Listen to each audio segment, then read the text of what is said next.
গাজা উপত্যকায় ইসরায়েলি আগ্রাসনের বিরুদ্ধে প্রতিরোধ গড়ে তোলে সশস্ত্র গোষ্ঠী হামাস। নেতানিয়াহু প্রশাসনের চালানো গণহত্যা আর দখলদারিত্ব থামাতে গিয়ে প্রাণ হারায় হাজার হাজার হামাস সেনা। টানা ১.৫ বছরের সংঘাতে স্বাভাবিকভাবেই সেনার সংকটে পড়তে হয় তাদের। শূন্যস্থান পূরণে দফায় দফায় কর্মী নিয়োগ করে হামাস।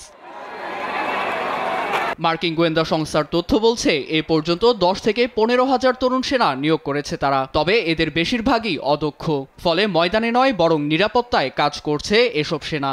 এ নিয়ে মুখ খুলেছেন বিদায়ী মার্কিন পররাষ্ট্রমন্ত্রী অ্যান্টনি ব্লিংকেন।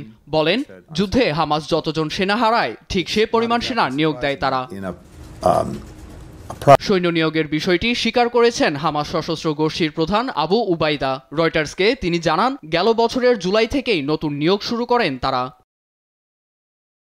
২০২৩ সালের ৭ অক্টোবর তেল আবিবে হামলা করায় জঙ্গি সংগঠনের তকমা পায় হামাস। এতে তাদের পেয়ে বসে তেল আবিব ও মার্কিন প্রশাসন। কিন্তু সদ্য নিয়োগপ্রাপ্ত তরুণদের হাতে পর্যাপ্ত অস্ত্র নেই কোনো প্রশিক্ষণ। তাই তাদের মৃত্যুর মুখে ঠেলে দেওয়া হচ্ছে বলে মনে করেন জাতিসংঘ নিরাপত্তা পরিষদের ইসরায়েলি দূত ডেনি ড্যানন।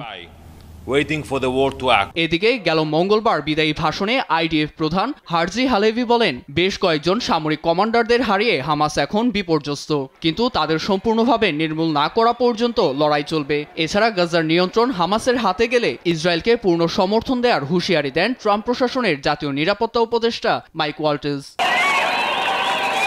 নীরব দাস, নিউজ ডেস্ক, দেশ টিভি।